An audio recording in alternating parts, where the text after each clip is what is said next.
성경의 소리 이양우TV의 이양우 목사입니다. 반갑습니다. 나의 사랑이요 나의 기쁨이며 나의 희망이신 8,500만 대한민국 국민 여러분을 진심으로 사랑합니다. 먼저 여러분의 삶의 자양분이 될 책 한 권을 소개합니다. 이양우저 인간의 슬픔 하나님의 위로입니다. 우리는 이 세상에서 슬픈 일과 괴로운 일, 이해하기 어려운 인생의 난제들을 경험하며 살아가는 나그네 인생입니다. 이 책은 사람들이 직면하는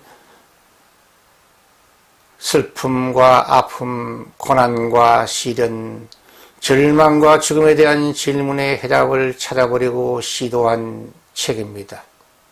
이 책은 인생의 시련과 슬픔을 통해 하나님의 위로를 경험할 수록 돕는 예수 복음서입니다.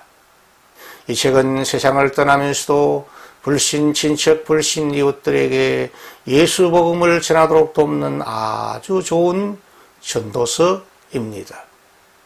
아직도 성경의 소리 이양우TV의 구독자가 아니신 분들은 지금 바로 여러분의 유튜브에서 구독 표시와 엄지척 표시를 꾹 눌러주시므로 성경의 소리 이양우TV를 애청하는 구독자가 되어주시면 더 유익한 방송으로 여러분을 섬기도록 노력하겠습니다. 감사합니다. 오늘은 기독교의 탁월성의 진리 241번째 시간으로 구약성경 창세기 28장 10절에서 19절 말씀을 중심으로 밤중에 찾아온 베델의 은혜, 밤중에 찾아온 베델의 은혜, 밤중에 찾아온 베델의 은혜라는 주제로 하나님의 말씀을 여러분과 함께 나누려고 합니다. 미국 미네소타주는 아주 특이한 전통을 가지고 있다고 합니다. 풍년이 될 때에 대대적인 감사 예배를 드리는 것이 아니고 흉년이 될 때에 미네소타주에 있는 모든 교회들이 연합하여 큰 감사 예배를 드리는 아름답고 신비로운 예배의 전통이 있다고 알려져 있습니다. 그 유래는 이러합니다. 미네소타주는 1874년부터 3년 동안 가뭄과 메뚜기 떼들의 공격으로 큰 흉년이 들어 경제적으로 큰 시련을 당하였다고 합니다. 그 어렵고 힘들었던 시련 중에 어느 교회 목사님께서 성령의 큰 감동을 받아 어느 주일 예배 시간에 모든 일, 즉 범사에 감사하는 그리스도 예수 안에 있는 너희를 향하신 하나님의 뜻이니라는 데살로니가전서 5장 18절 말씀을 설교하였고 온 교회 성도들이 큰 감동을 받아 가뭄과 메뚜기들의 공격의 시련 중에서도 감사의 예배를 드리고 한 마음으로 감사 전도사들이 다 되었습니다. 이 소문을 들은 미네소타주에 있는 많은 교회들이 영향을 받았고 온 교회와 목사님들과 성도들이 감사 신앙에 각성되었고 그들의 마음이 일치가 되었습니다. 이제 우리가 인간의 힘으로 이 무서운 가뭄과 메뚜기들의 공격을 막을 수 없으니 하나님의 분명한 언약의 말씀인 데살로니가전서 5장 18절을 따라 이 가뭄과 메뚜기 공격까지도 우리의 믿음으로 받아들이고 우리 모두가 함께 마음을 모아 감사 예배를 역사의 참 주인이신 하나님께 드려보자고 결정하였습니다. 그리하여 온 교회들이 함께 모여 연합 감사 예배를 드렸더니 하나님의 기적이 임하였습니다. 그 많던 메뚜기들이 순식간에 사라져버렸고 큰 비가 내리는 하나님의 기적의 은혜를 체험하게 되었다고 합니다. 이 일로 인하여 미국 미네소타주에서는 시련 중에 감사예배라는 아름다운 전통이 생겨났다고 합니다. 오늘 우리 대한민국 국민들은 2014년 4월 16일 진도 앞바다에서 세월호 침몰 사고로는 국가적인 큰 재난을 경험한 적이 있습니다. 지금으로부터 약 12년 전의 일입니다. 그러나 불행한 대형 사고를 경험하였지만 그 300여 명의 꽃다운 청소년들과 귀한 생명들이 의의 없게 희생되는 대형 참사였습니다. 그러나 그 사고로 인해 한 생명의 중요성을 온 백성이 깨닫게 되었고 불완전하지만 새로운 재난구조 시스템이 만들어졌고 공무원들의 구조적인 부정부패의 권리를 끊는 좋은 계기가 마련되었으며 모든 국민들과 공무원들이 새롭게 각성하는 계기가 된 것은 불행 중 다행이며 감사의 제목이 되었습니다.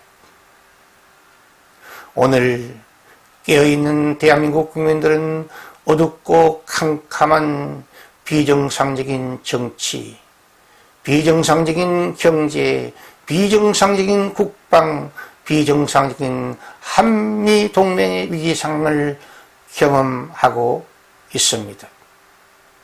더 나아가 오늘 깨어있는 우리 대한민국 국민들은 입법부의 독재, 행정부의 독재, 비정상적인 사법부의 운영을 목도하면서 이 나라가 어떻게 이렇게 되었느냐고 탄식하며 울며 기도하고 있습니다.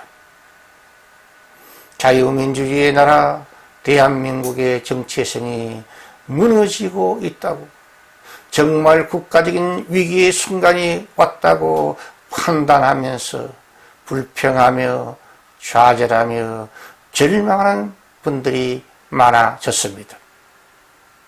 오늘 이 국가적인 재난의 순간을 맞이한 모든 한국 개신교회들과 성도들은 미국 미네소타주의 모든 지역교회 교역자들과 성도들이 그 시련의 때에 행한 것과 같이 모든 일, 즉 모든 범사에 감사하라.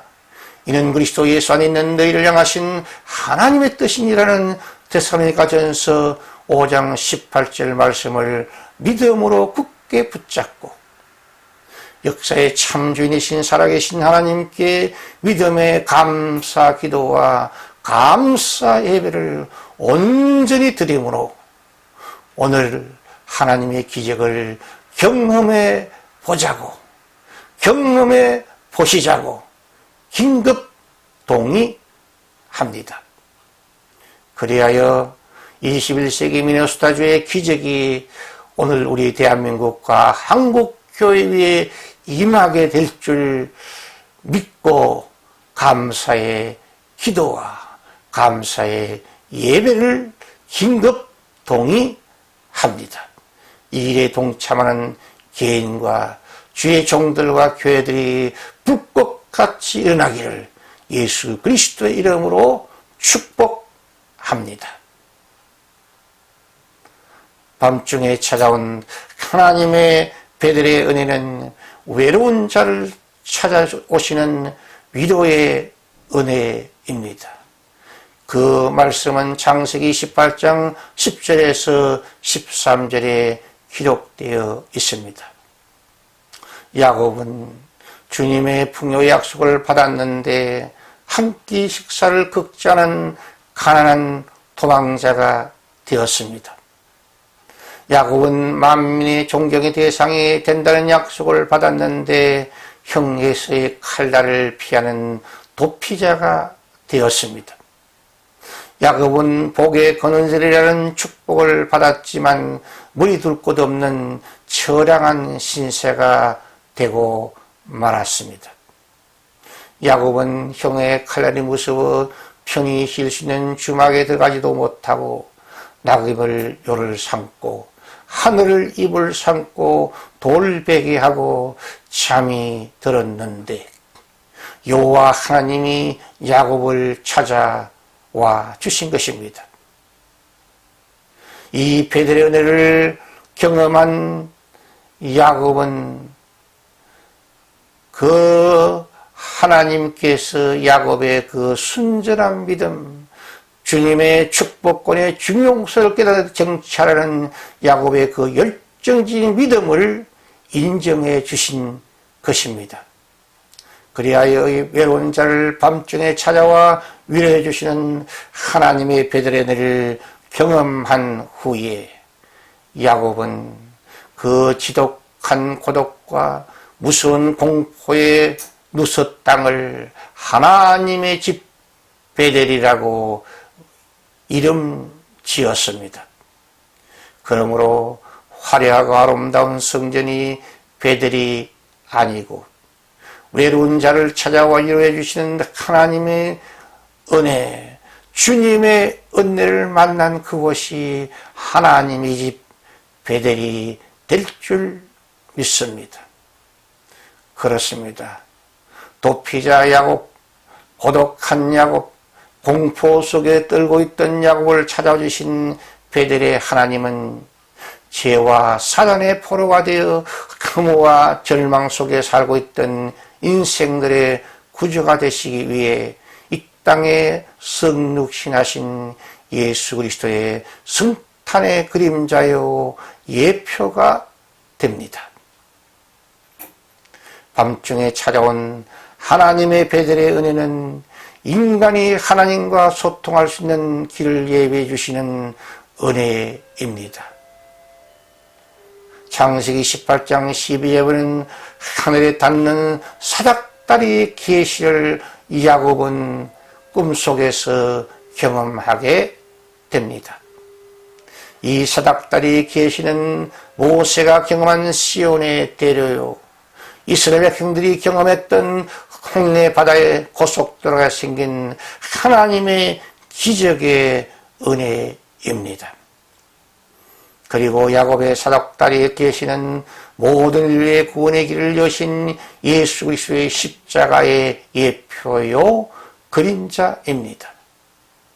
예수 그리스도의 십자가의 다리를 통해 죄인인 인간이 하나님을 만나는 길이 열립니다. 그러므로 예수 그리스도의 십자가의 죄인을 용서하시는 긍휼의 다리입니다.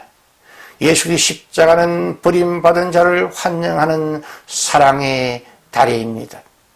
예수 그리스도의 십자가는 갈등과 다툼 속에 있는 자를 위한 화목 평화의 다리입니다. 예수 그리스도의 십자가는 이별 속에 외로워서 홀로 울고 있는 고독한 자를 위한 만남의 다리입니다.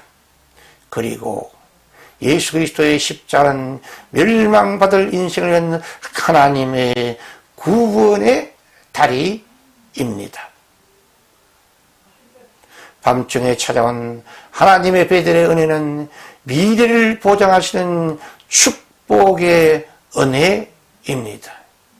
이 말씀의 내용은 창세기 18장 13절에서 15절에 기록되어 있습니다.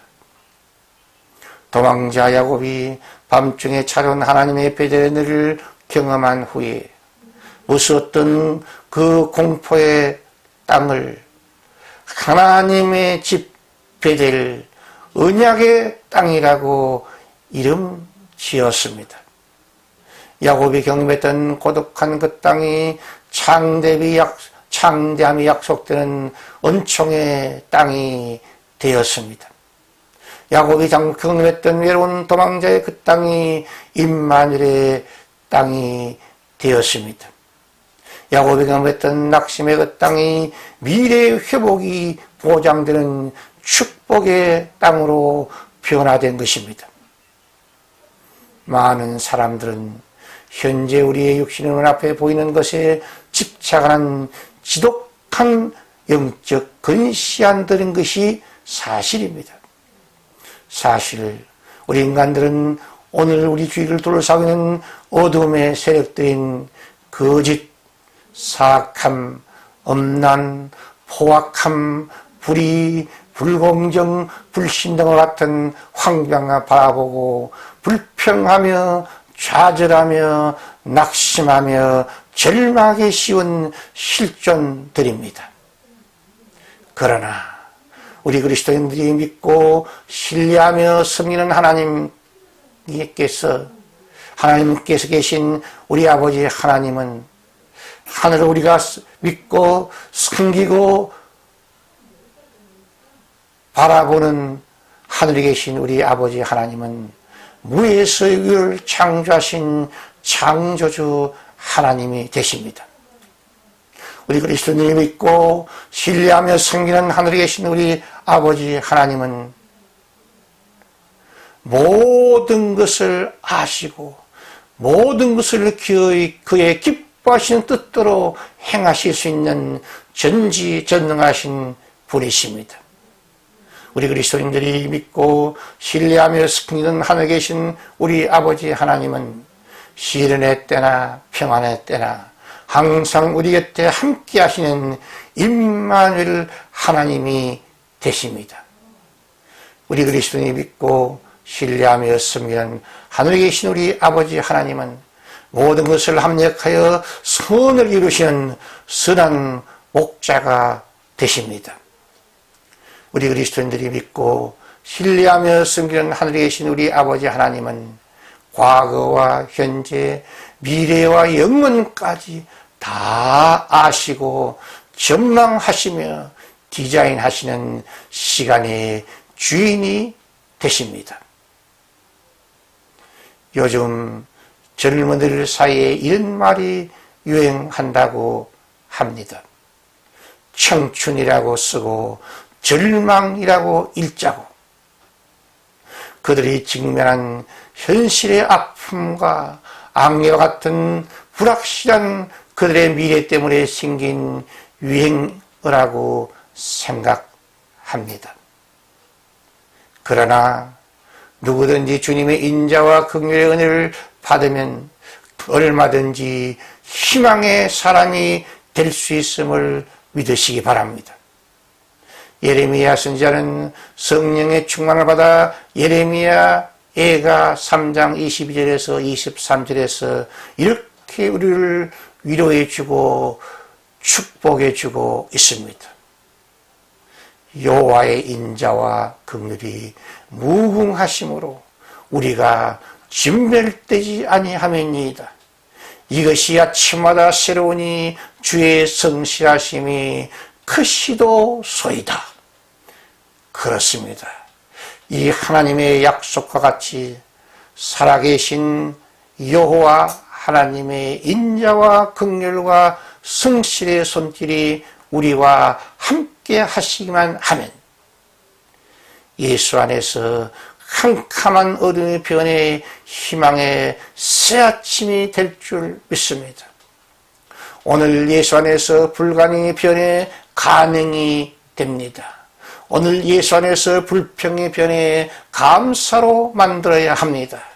오늘 예수 안에서 자살이 변해 살자로 역으로 반대로 읽어야 합니다. 예수 안에서 절대 절망이 변해 절대 희망이 될 줄 믿습니다. 이 방송을 듣고 계신 여러분 모두 주 예수 그리스도와 성령 안에서 밤중에 찾아온 하나님의 배들의 은혜의 주인공이 되시길 축복합니다. 예수 복음 안에서, 예수 말씀 안에서, 예수 성령 안에서 새 아침의 주인공, 가능의 주인공, 감사의 주인공, 살자의 주인공, 절대 희망의 주인공이 되시기를 나사렛 예수 그리스도 이름으로 축원드립니다. 이것이 기독교의 탕울성의 진리요 은혜입니다. 시청자 여러분의 따뜻한 구독과 칭찬과 구원은 새로운 메시지를 준비하는 저에게 큰 힘과 격려와 능력이 됩니다. 감사합니다. 샬롬, 샬롬, 샬롬.